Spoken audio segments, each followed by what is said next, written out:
आपको लगता है ये तीनों पार्टियां जिनका मैं जिक्र कर रही हूँ और जिनका आप भी जिक्र कर रहे हैं, ये कभी परिवार मुक्त हो पाएंगे? कांग्रेस, चलिए एक एक करके, कांग्रेस कभी परिवार मुक्त हो पाएगी? नहीं, आज की जो कांग्रेस है उसमें परिवार का, गांधी परिवार का उनका कंट्रीब्यूशन भी है और उनका प्रभाव भी है।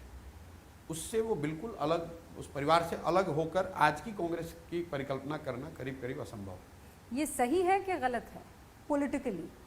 नहीं, बिल्कुल गलत है।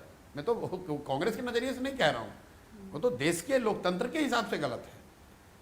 भाई आपने यहाँ पर आपको चपरासी भी बनना है तो टेस्ट देना है। मतलब गरीब सामान्य परिवार के बच्चे को अगर कांस्टेबल बनना है तो वो 5 साल दौड़ की प्रैक्टिस करता है, प्रयास करता है, लड़ाई लड़ता है, संघर्ष करता है, कॉम्पीट करता है, तब वो कांस्टेबल बनता है। और आप पूरे पूरे समाज के मुखिया बन रहे हो सिर्फ इसलिए कि तुम किसी के आप लड़के हैं। ये तो कोई राजशाही थोड़ी ना है भाई। आपको क्या लगता है, क्योंकि आप तो देख ही रहे हैं सारी चीज़ें, बिहार में आपका फोकस है, इट्स अ डिफरेंट थिंग, लेकिन राष्ट्रीय पटल पर मैं देखूं, क्या बीजेपी का सूरज अब ढलता हुआ दिख रहा है आपको? बात ढलने और चमकने की नहीं है। बीजेपी, मैंने ये पहले भी कहा, उसको लोग कई बार गलत कॉन्टेक्स्ट में देखते हैं कि जहाँ तक मैं समझता हूँ कि बीजेपी हारे जीते स्वाभाविक है, चुनाव है, लोकतंत्र है, आप हारोगे ही हारोगे, ऐसा तो है नहीं, कोई हारेगा नहीं चुनाव। लेकिन राजनीति जो है, बिहार देश की राजनीति की धुरी जो है वो अभी आने वाले 10, 20, 25, 30 साल तो भाजपा ही रहने वाली है अभी भी। हाँ, क्योंकि ये पहले भी रहा है। 1950 से लेकर 90 तक पूरे देश की राजनीति की धुरी जो थी वो कांग्रेस थी। आप कांग्रेस के पक्ष में होते थे या कांग्रेस के विरोध में होते थे। इतना टाइम से आप उनको फॉलो भी कर रहे हैं, देख भी रहे हैं एज एन एक लीडर के तौर पर, नरेंद्र मोदी को, कुछ बदलाव आपको दिखा है, कोई परिवर्तन आपको दिखा है? देखिए, एक परिवर्तन जो है, जो कि हम लोग सामान्यतः ध्यान नहीं देते हैं, वो है एज का। हाँ, मतलब आपके घर में आपकी माँ हैं, आपके दादाजी हैं, वो 10 बरस में आप उनको देखेंगे तो उनकी क्षमता में फ़र्क आपको दिखता है कि पहले 70 के थे तो मेरी दादी एकदम एक्टिव थी और अब 80 के हो गई तो अब थोड़ा एक्टिव नहीं है। या अपने माँ बाप के लिए भी हम लोग देखते हैं। नेताओं के लिए हम लोग इस पर ध्यान नहीं देते। ये कॉन्फिडेंस को लेकर बड़ी चर्चा होती है कि पीके का कॉन्फिडेंस राहुल गांधी को लेकर तंज है कि सीरियसली नहीं, सीरियस सीरियस एनालिसिस है कि जब आपके जीवन में सब कुछ अच्छा हो रहा हो तब तो आप कॉन्फिडेंट मतलब अपियर होते ही होते हैं। राहुल गांधी की खूबी यह है कि जब उनके जीवन में सब उल्टा हो रहा है, मतलब पिछले 10 साल में बाई एंड लार्ज सारे चुनाव हारे हैं, बहुत पॉलिटिकली तो टर्बुलेंट फेज रहा है उन लोगों के लिए, इसके बावजूद वो कॉन्फिडेंट बने हुए हैं कि भाई नहीं, मैं ठीक हूँ, मैं जानता हूँ, मैं तो ये मतलब, तो ये तो ओवर कॉन्फिडेंस हुआ ना। अब ये कॉन्फिडेंस है अभी, अब ओवर कॉन्फिडेंट दिख रहे हैं मुझे। एक पर्सन, एक सिटीजन होने के नाते आपको क्या लगता है, अगर सबकी कानून वो लागू होना चाहिए जो देश के सभी वर्गों को मान्य हो। बात सिर्फ यूसीसी की नहीं है, चाहे सीए हो या यूसीसी हो या वक्फ बोर्ड का भी मामला चल रहा है। मतलब आप जबरदस्ती, दिक्कत यह है कि आप जबरदस्ती मत थोपिए किसी पर।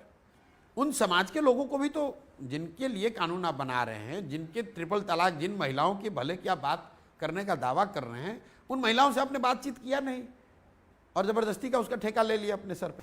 तो आपको लगता है कि ये दूरी और हो गई है मुसलमानों और मोदी के बीच में, या ये कभी पट भी पाएगी?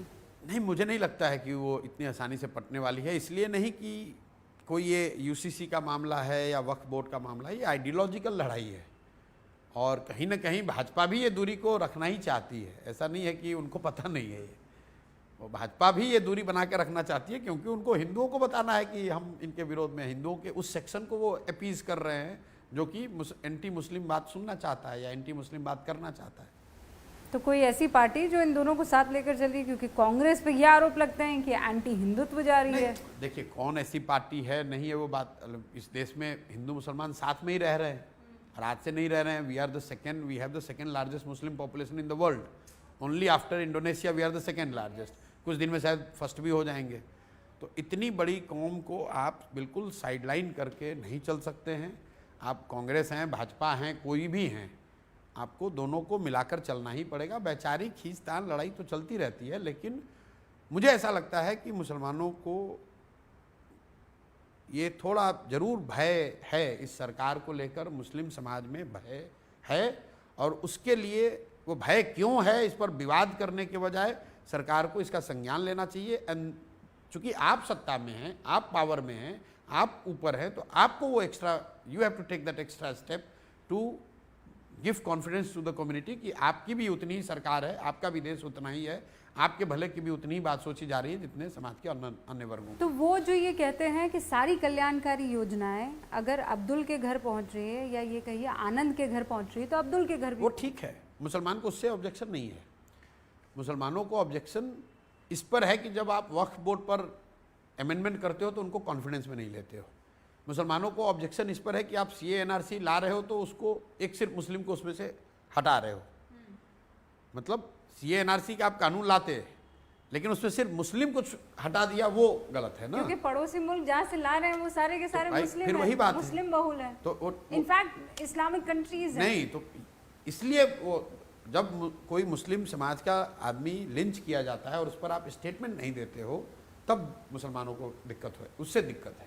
ऐसा नहीं है कि पीछे के राज्यों में कभी मुसलमानों के साथ कोई गलती नहीं हुई है, दंगे नहीं हुए, लोग मरे नहीं, लेकिन खाना पूर्ति के लिए ही सही, कम से कम सरकार में होने के नाते आपको बोलना तो है। जब सरकार उस पर बोलती नहीं है या जो लोग इस तरह का काम कर रहे हैं वो दिखते हैं सरकार के बड़े नेताओं के साथ, तो फिर समाज का डरना या उसका शक करना वो लाजमी है। वो ये कहते हैं विनेबिलिटी है नहीं, देखिए, काम कितना भी कर लीजिए वोट मिलता नहीं वो है। ठीक बात है, लेकिन देखिए वोट तो किसी भी पार्टी, किसी दल को 100% तो मिल नहीं सकता है। जिस कांग्रेस ने इस देश को आज़ाद कराया या आज़ाद कराने का दावा करते हैं, वो भी जब चुनाव हुआ उनको 100% वोट तो मिला नहीं। तो जब आप चुनाव लड़ते हैं तो you get vote of a section of society, but when you are in the power, when you rule for the whole, not for the parts.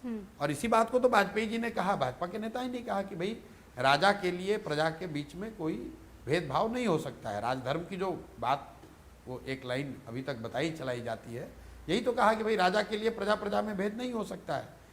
जब राजा चुना जा रहा है तो स्वाभाविक है कोई आपके पक्ष में होगा, कोई विपक्ष में होगा, हर आदमी तो आपके पीछे नहीं होगा। लेकिन एक बार जब आप राजा चुन लिए गए तो फिर आपकी जिम्मेवारी है कि समाज के हर वर्ग को साथ लेकर चलिए। तो प्रशांत किशोर समाज के हर वर्ग को साथ लेकर चले? नहीं, हम तो राजा नहीं हैं, लेकिन हम लोग तो जो अभी प्रयास कर रहे हैं उसमें प्रयास तो ये है कि सबको तो 10 साल आप राजा नहीं है, आने वाले कई दशकों में जन स्वराज की जो व्यवस्था बन रही है जिसमें हमारी भूमिका है, ये मैं आपको बिल्कुल आश्वस्त कर सकता हूं कि उसमें समाज के सभी वर्गों के साथ जहां तक हो सके न्याय और उनको साथ लेकर चलने का प्रयास होगा ही होगा। नहीं, पर प्रशांत किशोर कभी संसद में होंगे कि नहीं होंगे? नहीं, कभी विधानसभा में होंगे कि नहीं मैंने होंगे? 2017-18 में ये कहा था कि मैं संसद में नहीं जाऊंगा 10 साल बिहार में, मैंने कहा है। उसके बाद जाएंगे तो 28-29 तक तो मैं, ऐसा तो है नहीं कि मुझे संसद में भेजने वाले लोग नहीं है, बहुत लोग भेजना चाहते हैं। हाँ, पर दिखेंगे आप नहीं, एक्टिव रोल में? एक्टिव मैं बिहार में ही देखूंगा। तो यहाँ की विधानसभा में दिख जाएंगे? विधानसभा में अगर सब लोग मिलके तय करेंगे लड़ना है तो लड़ेंगे। अगर सब लोग मिलके ये जिम्मेवारी देते हैं कि भाई आपको ये विधानसभा ये सीट लड़नी है तो लड़ेंगे। ये इस बार के 200? हाँ, अगर सब लोग कहेगा तो लड़ेंगे, क्यों नहीं लड़ेंगे, लड़ने में क्या है भाई। जब 243 लड़ने की तैयारी है तो अपना भी लड़ेंगे। तो सीट कौन सी होगी? जो भी लोग मिलके तय करेंगे, सब लोग मिलके तय करेगा राघोपुर लड़ना है तो राघोपुर लड़ेंगे। वो आपके दिल के करीब है या नहीं, ये नाम आपने ऐसे ही ले लिया? नहीं, राघोपुर मतलब तेजस्वी यादव की सीट है। हाँ, बिल्कुल। तो अगर सबने कहा कि भाई जन स्वराज परिवार की ओर से आपको ही लड़ना है राघोपुर, तो लड़ेंगे, कोई दिक्कत नहीं। तो ये खुले तौर पर चुनौती है? बिल्कुल भाई, जो भी दल तय कर देगा। हम चुनौती क्या, पूरे बिहार में ही ठोक के चुनौती दे रहे, कोई राघोपुर क्या बात है। तो इस बार के चुनाव बड़े दिलचस्प होने वाले हैं प्रशांत किशोर जी? नहीं, दिलचस्प इसलिए होने वाले हैं कि बिहार से आपको वो व्यवस्था दिखेगी, उस राजनीतिक व्यवस्था का जन्म और उदय होता हुआ दिखेगा जो शायद चुनाव के रिजल्ट आने तक लोग स्वीकार करने को तैयार न होंगे कि नहीं ये तो हो नहीं सकता है, लेकिन वो होगा। आपको हमारी तरफ से खूब सारी शुभकामनाएं। बहुत बहुत धन्यवाद। बहुत बहुत धन्यवाद। Thank you. तो ये थे प्रशांत किशोर, हर मुद्दे पर दिल खोलकर, जी खोलकर अपनी बात रखी है और तैयार है बिहार की इस सरजमी पर पॉलिटिकल शुरुआत के लिए। देखते रहिए न्यूज़ 18 इंडिया।